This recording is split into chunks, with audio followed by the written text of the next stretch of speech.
This game is rated M for mature. Hey there everybody, redxparasite here, and welcome back to Let's Play Bayonetta 2. In the last episode, we found ourselves in the midst of the Great War of 500 years ago, and we got to try out the Umbran armor a bit. And in this episode, we will continue to fight our way and try to assist the Umbra Witches in whatever way possible. There is a chest on the left side of this alleyway, and on the right side over here is Muspelheim portal, so we'll be starting off the episode by doing that. And what I really like about this Muspelheim portal is that you get to take the Umbran armor into it, and, you know, if you didn't already know how broken it was, you will see how broken it is. So, the goal here is to defeat enemies to gain time. Dang it, I got hit. But yeah, you can see some of the weaker enemies kind of just go down like they're made of paper.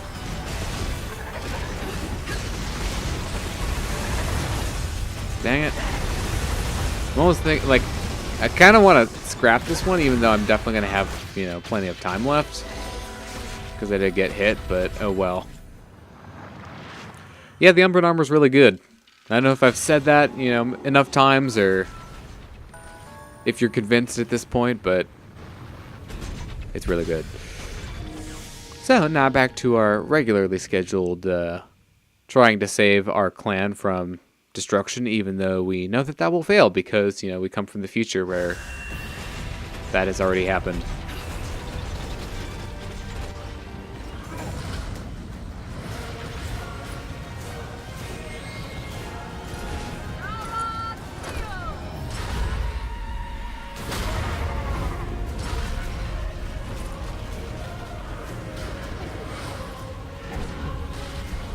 Okay, so for this verse 4 here, this bridge segment,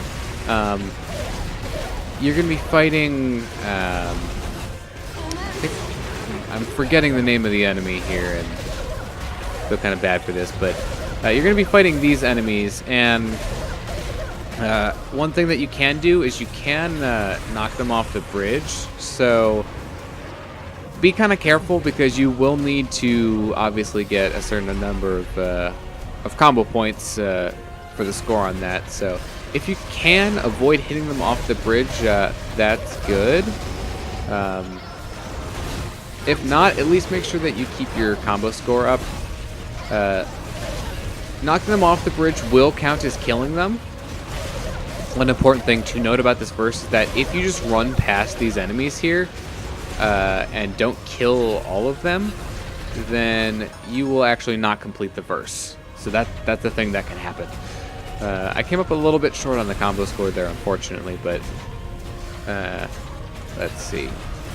I think I'm not sure if once you go past the bridge here is when the window closes for you to be able to finish the verse, or if you can go back after this point. Definitely when you walk up to kind of that area there in front of me, the camera's not really panning well. Definitely when you get to that point, that's when verse 5 starts, and you will definitely be locked out of it at that point. So there are chests on the left and right here for you to pick up if you want, again, not off the beaten path by any means. Seems to be a recurring trend recently for some of the more recent levels. So we have ourselves a kind of a boss here. Dang it, we got hit there.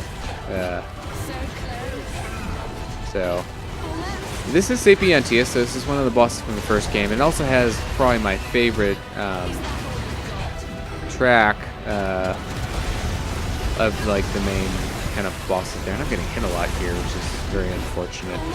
And the choice between good and evil. So this verse does kind of serve to show you just how broken the armor is, because we're going to eat through its whole health bar in probably under a minute of fight time.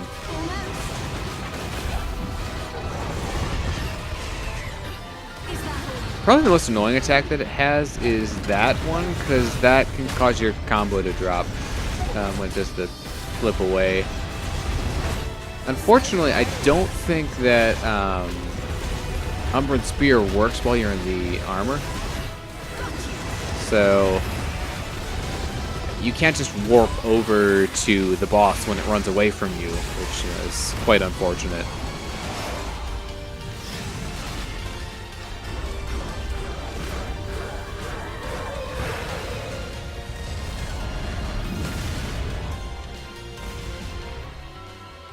Yeah, see, like, I got a silver on the combo score for that because it dropped in the middle of it. For most of these, the verses in this chapter, if your combo score drops at any point, you know, you can kiss that platinum medal goodbye. They're pretty strict most of the time on the on the combo scores, and like it actually makes a huge difference if you look at your total combo score. Because for some of these verses, really, that was kind of dumb.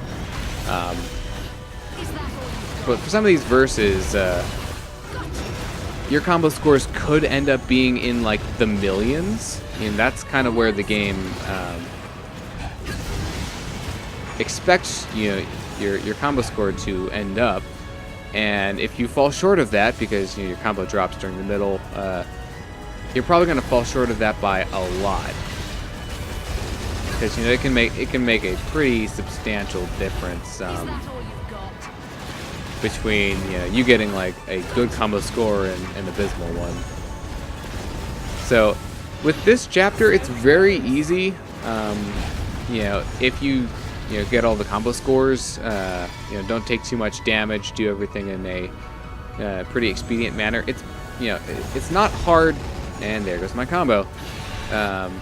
It's not too hard to get a platinum, but at the same time, just a few minor mistakes can also end you up getting like a silver instead.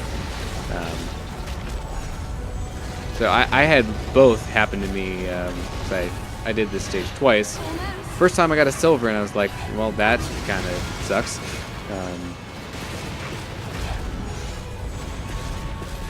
So that's kind of my 2 cents about this stage here in this chapter.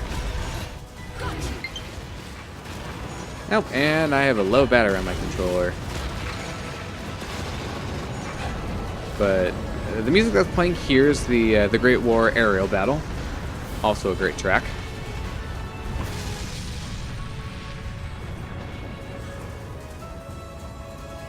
Wasn't doing too great on time here, so if I had to guess, I'm looking at optimistically a gold right now. This is the last verse for this chapter. We have ourselves Justicia, which is the cardinal virtue of justice. So I think the only fight that they didn't work into kind of this segment was Temperantia, because we had Fortitudo in the last chapter, and then Sapientia and Justicia in this chapter. So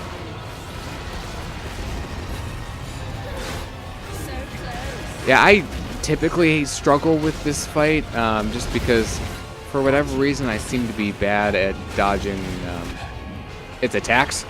This one actually seemed to want to go a little bit better. Although, I did have combo drops during this, so as I said before, I'm not going to get the best combo score on this. Yeah, 84,000.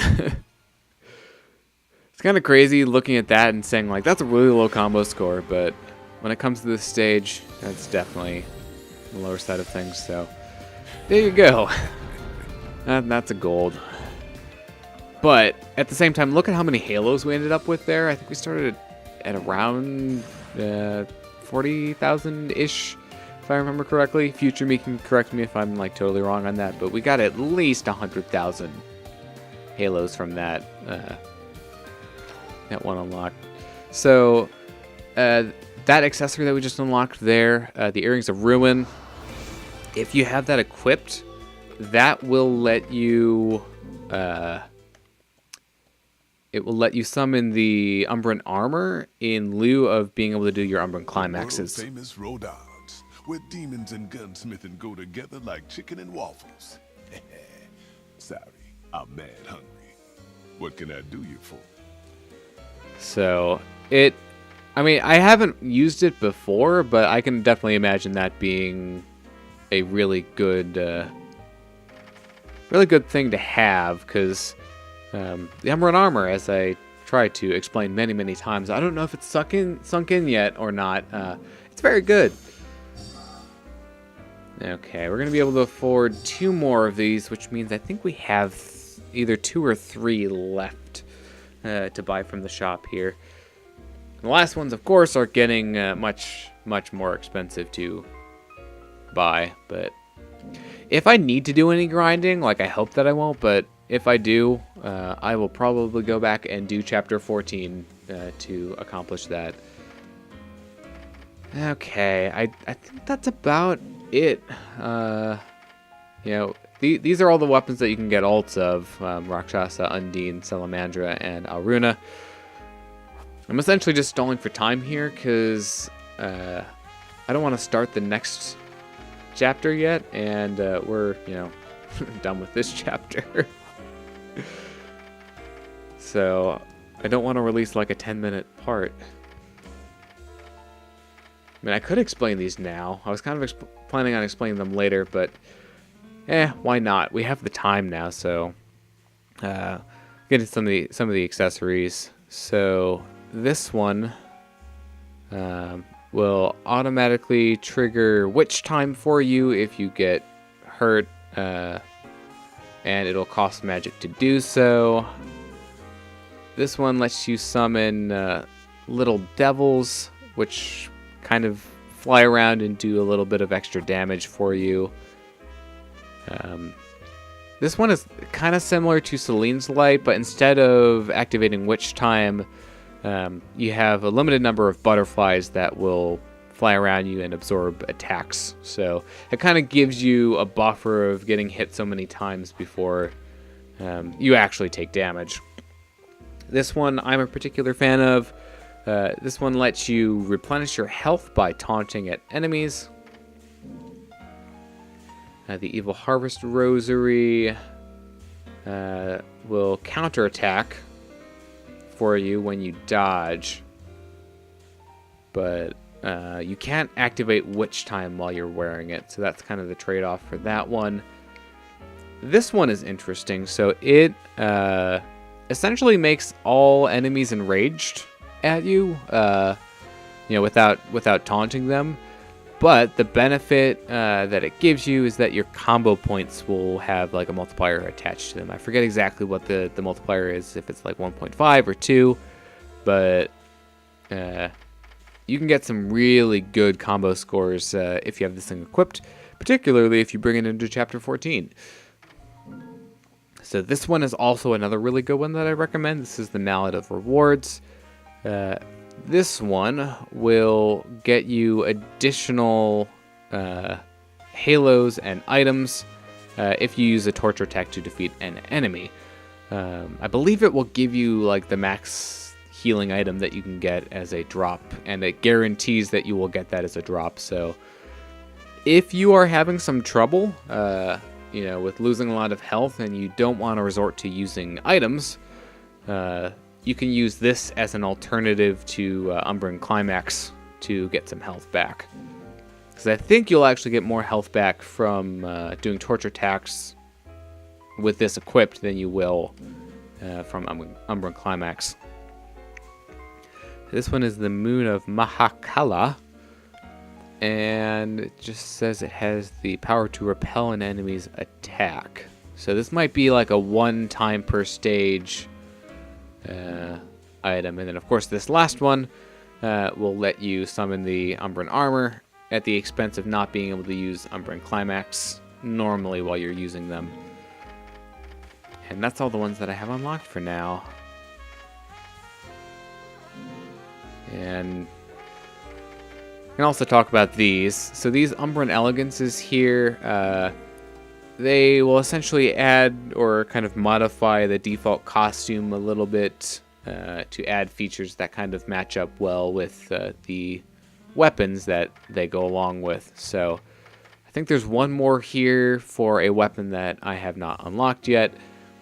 And then the other main thing that you get in the Radahn's Treasures section are these super mirrors, which allow you to buy outfits.